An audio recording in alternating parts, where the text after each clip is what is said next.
Hello and welcome to a new calculator tutorial for the TI-84 Plus. Today we're going to be having a little bit of a longer video. Today we're going to be talking about how to write a program in the TI calculator that is going to allow us to determine the sample size needed to estimate the population mean or a population proportion with a specified margin of error. There's technically 3 different formulas for this, depending on different situations you have, and we're going to be able to write a single program that will take in all 3 of the different variations at once and calculate through pretty nicely.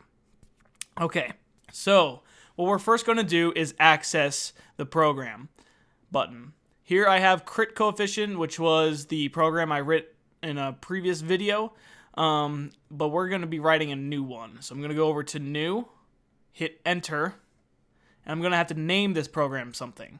Unfortunately, in TIs, you only have 8 characters to name something, and we want this to be easy to realize what we're doing. And since we're trying to find the sample size to find a specific margin of error for the population mean or population proportion, I'm not going to name it anything with proportion or mean. How about sample size? I think that seems pretty good. So it's already in the alpha characters, so I'll just type in SAMPSIZ.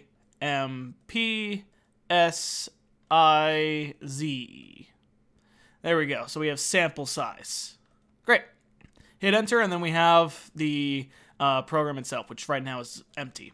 Now this is going to be a relatively long video because we're going to have a lot of different things to put in. But hopefully as you go through, you're going to start to get the gist of what is overall happening here. I'm also going to do some little bit of post-editing. I'm going to have the formulas that we're going to be using at any given time listed down here at the bottom. Now, there are 3 formulas as I discussed. There's one for determining the sample size for a population mean if you have the specified, or if you have the standard deviation given to you. There's the determining the sample size for a proportion if you have a proportion given to you, or you can find the proportion. And there's also if you do not have the proportion. In that case, we tend to just use 0.25. So we're going to be able to put all 3 of these in. The first one I'm going to do, because it's the shortest and the one that takes the least amount of calculation, is determine the sample size if you're given the standard deviation. If you're in my statistics class, this is from section 9.2. The other parts are going to solve for 9.1. Alright, but first I want to be able to tell the user what to do. The first thing I'm going to do is hit program. This will give me a lot of the executables I can run. And the first thing that I like to do whenever I write a program is to use this 8th option down here, clear home. I always personally like to do it. It's not necessary, but what it does when you run clear home as your first option, it will clear the main screen of all other prompts or previous values that have been calculated.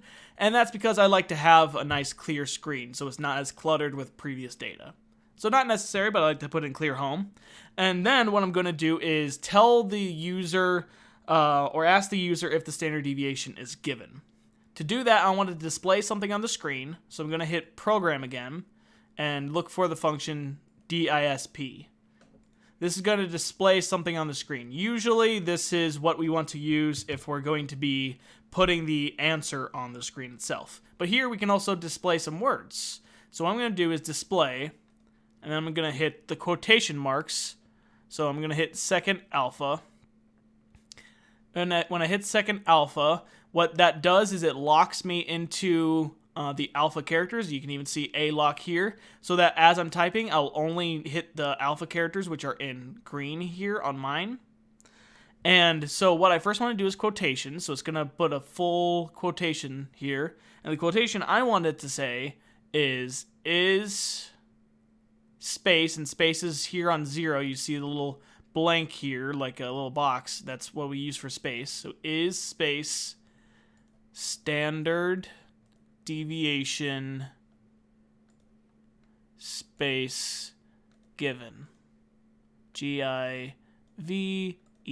And I'll even throw in a question mark there with end quotation marks. Now, if you're using a TI calculator, this may be shortened down. Like, it may not reach the end of the screen and it might go on to the next line, but that's fine, as long as it doesn't start off a new line with these this colon here. But I have is standard deviation given. This is also perfect because this is the maximum length I can have across the screen itself. Otherwise, I'd have to do multiple displays. So is standard deviation given?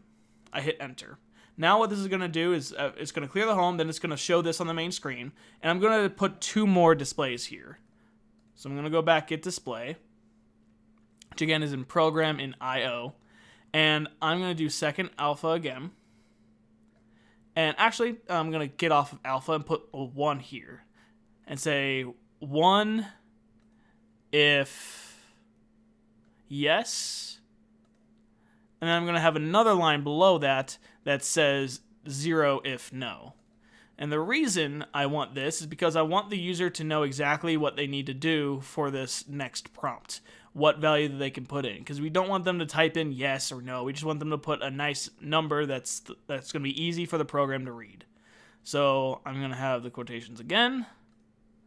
0 and 0 space if no. All right.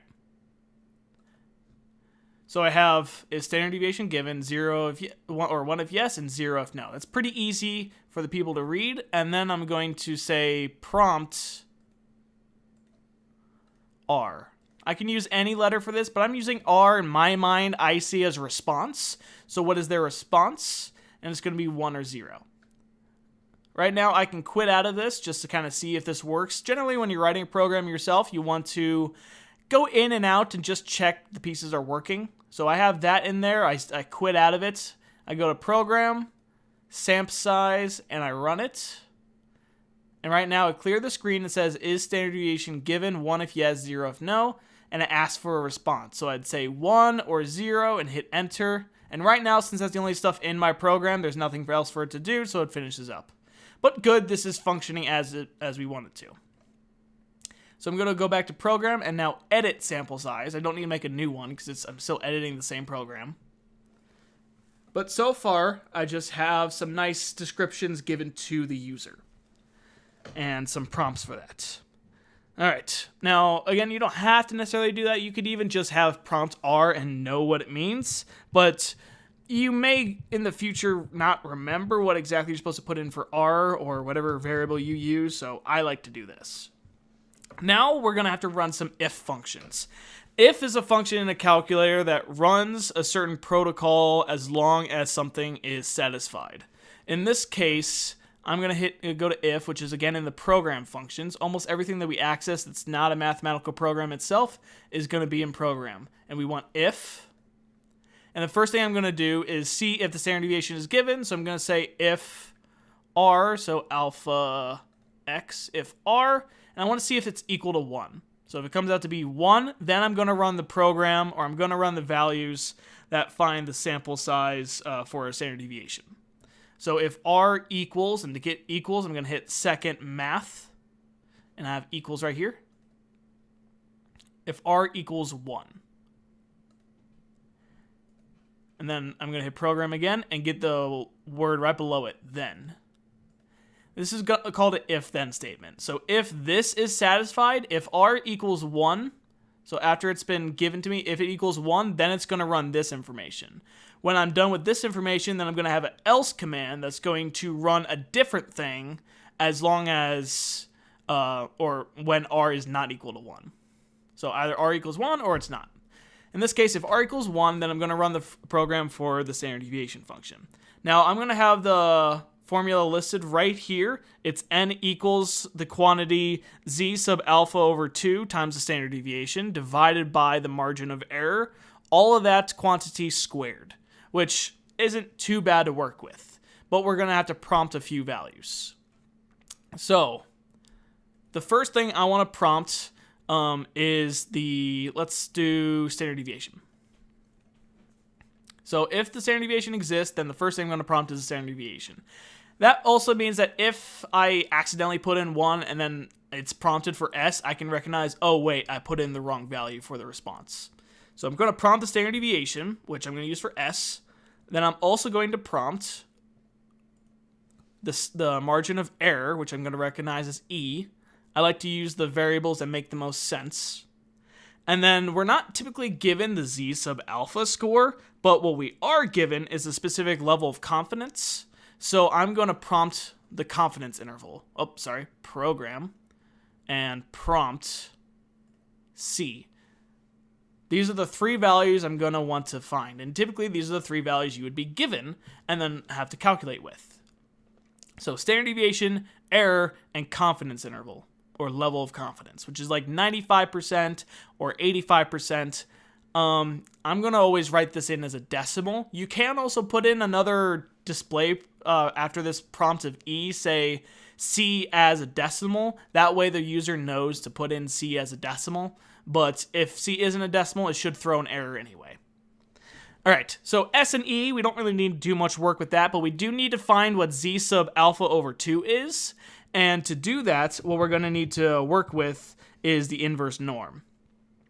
But first, what I need to find, because of how confidence interval works, if I'm looking at, say, the 95% confidence interval, that means each of the tails add up to 5%, so each tail is 2.5%. So that means I need to find that value, because that's how inverse norm typically works. Inverse norm is always looking at the value on the left side of your z-score, or is always looking for the left side of something. So what I'm going to do first is do 1 minus C, 1 minus my confidence interval. This will find the complement of my confidence interval, which is the value in the tails. And then each tail has half of that. And this is going to be my area. So I'm going to store that into A. So that, again, this says 1 minus C, so the complement of C, which is the area in the tails, divided by 2. So I'm only talking about one tail, and I store that into my area. Store is the button down here. And I use A for area. Then I'm going to access inverse norm. So I do second vars and hit inverse norm. If you have the wizard, it will show up here. That's fine. When we're done, it'll paste it into the program. If you don't have the wizard, like an 83, you can still work with this. Just make sure you have the 3 prompts that we want. The area in this case is the value that we found, which is second math, which is A. And then the mean and standard deviation for a standardized set, so 0 and 1. And we paste that in. That's our inverse norm, alpha, 0, and 1. That is going to be our z-score, so I'm going to store that value into a variable I call z. Again, I like to use variables that make the most sense. I can go back and say, okay, this is a z-score, that's an area, confidence interval, margin of error, and standard deviation. Again, if you don't have the wizard, this is the 3 prompts you want, A, 0, 1. Now that we have our z-score, our margin of error, and our standard deviation, we have everything we need for the formula, so now we just need to calculate.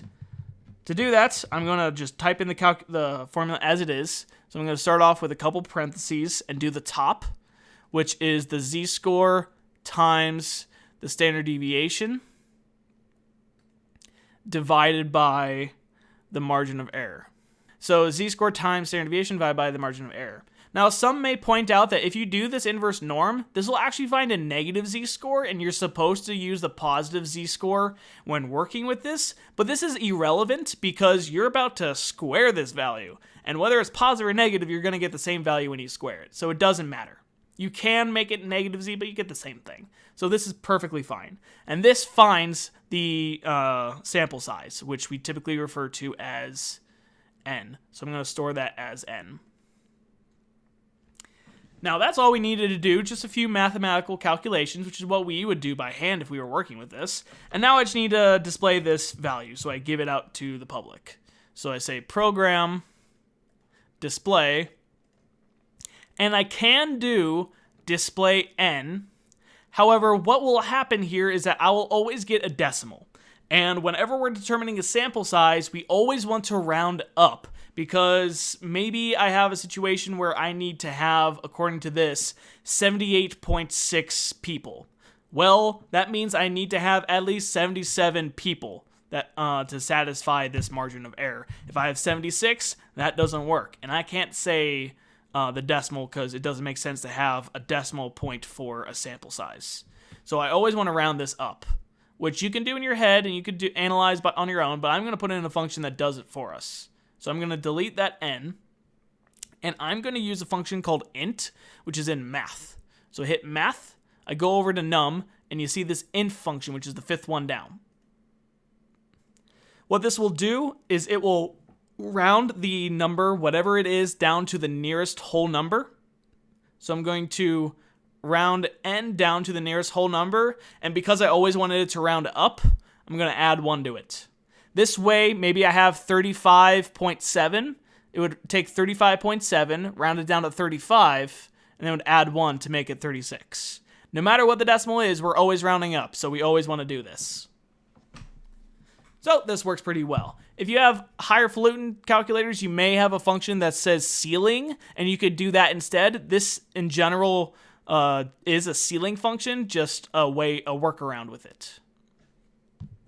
This satisfies the first function, determining the sample size n if we have the standard deviation given to us. So we got that one checked off.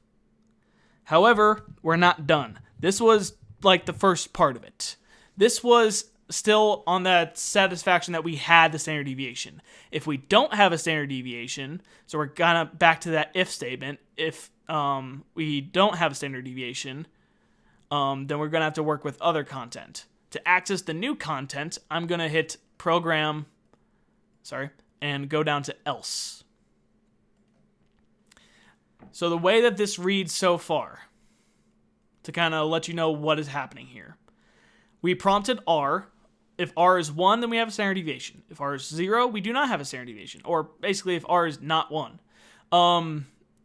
So if R is 1, meaning we have a standard deviation, then we're going to run this program that has a standard deviation in it. So it says if R equals 1, then run this. Else, meaning if R is not 1, then you're going to run some other stuff. So that's what this else does. This will satisfy new content if R is not 1. So we do else, and now we're going to need to prompt a few things, or a few different things. So the first thing that I'm going to prompt P, and that will be the proportion. And then I'm going to prompt, and then I'm going to prompt the margin of error, and then I'm going to prompt the confidence interval. So I have 3 prompts, and these are the 3 I need for the new function, which should be on the board right now. And there should be 2 different circumstances. One where you do have a population proportion, and one where you do not have a population proportion. Or more specifically, there is no prior estimate. If there is no prior estimate, we'll deal with that in a moment, but we're going to basically run a new if-then function. But for now, we have the proportion, the margin of error, and the confidence interval. Yes, we did have to repeat these because if R was not 1, it was not going to run anything past it again. It was only going to skip down to this. So we have if P, or prompt P, prompt E, prompt C. And then we want to run a few things. It's going to be the same content that we've had before. 1 minus C divided by 2 store A, which is what we had before for the area for the confidence interval. And again, with that area, we're going to run inverse norm yet again. So inverse norm, and nothing should have changed. It probably still has a 0 and 1 if you have the wizard. So inverse norm, and that's going to be my z-score. I run this first because no matter what, if I have the proportion or if I don't have the proportion, I'm going to have to do this anyway. So I just prompted this, and I let this go. And now the question is, do I have a proportion or not? If I have a proportion, I'm going to put that value in. But if I don't have a proportion, I'm going to just put in a value of 0. Again, you can put in a line here. So if you want to add in a new line, maybe you wanted something above prompt P, you can do second delete, and that'll do the insert here. So second insert, and that'll insert a new line. If you hit enter, you can hit enter as many times as you want, but that'll let you put a new line here. And whether you leave this line blank or whether you delete the line to conserve space, that's fine. The program will run it if it's there, or it will just skip over a line that's empty. So you can insert lines as you need. But here I'm just going to know that if I don't have a proportion, I'm just going to put in 0 because that means no proportion. and then I'm going to run a new if function. So program if, and I'm going to do if my proportion is not 0, or I'm going to do is greater than 0.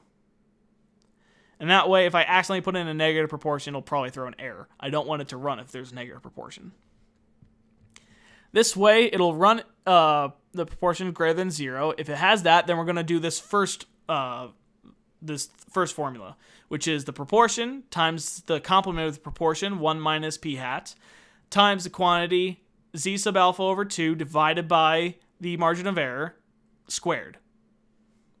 So, again, with if then statements, if p is equal to 0, then I'm going to run this first program that has the proportion included, which is going to be, in this case, just like what it is on the formula itself, p times 1 minus p,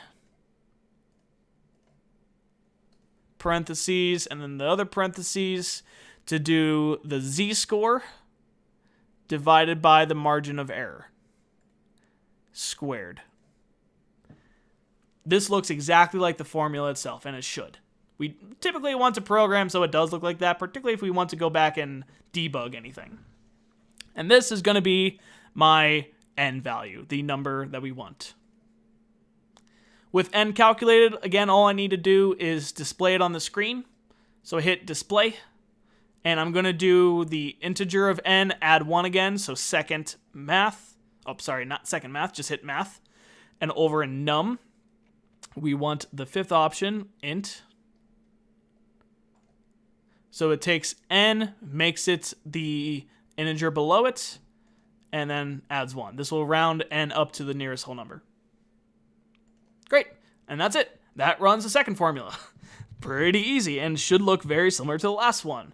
But again, this is if I have the proportion. If I don't have the proportion, I hit program, go down to else. So I'm in my second if function. So now I'm at the point of if the proportion exists, so if it's greater than 0, then run this. Otherwise, run a different situation. Otherwise, if I don't have a proportion, we tend to just use 0.25 instead. So we do 0.25 times my z-score divided by the margin of error squared. And that's going to be my new n value. There are other ways of doing this as well. For example, you could do, say, when you prompt P, E, and C, you could do P times 1 minus P, which finds the first part of this, and you could set that in as a different variable, and then do an if statement saying that if this equals 0, then use 0.25 instead. That works as well, but this satisfies the same requirements, and I think it's a little easier to understand.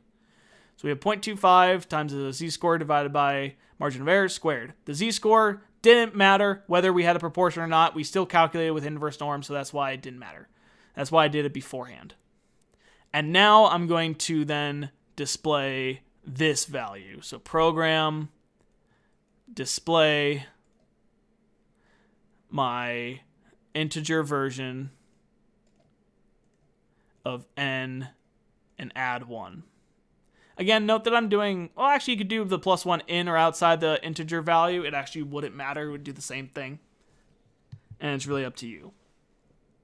Now with that, we are done, and we could stop programming here, but as a good practice for programming, you should always end whatever program or whatever function is being run. And right now, the if statement is kind of still going, and we want to end it.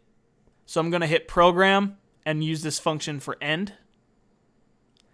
And that finishes off this function. So if p is greater than 0, then run this. Otherwise, run this. Done.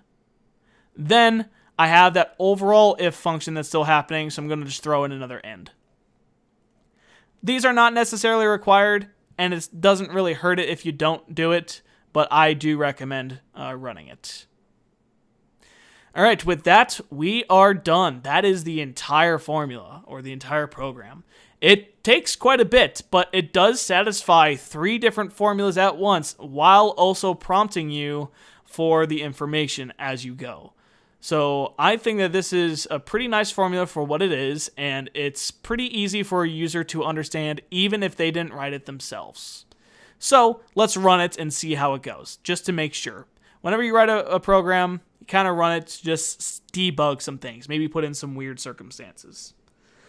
So maybe I'm dealing with a situation where I have, let's say, I'm estimating the miles per gallon for some car, and I want to find how large the sample is required to find the mean miles per gallon within half a mile. So that would be my margin of error within half a mile, with 95% confidence given a standard deviation of, let's do 2.54.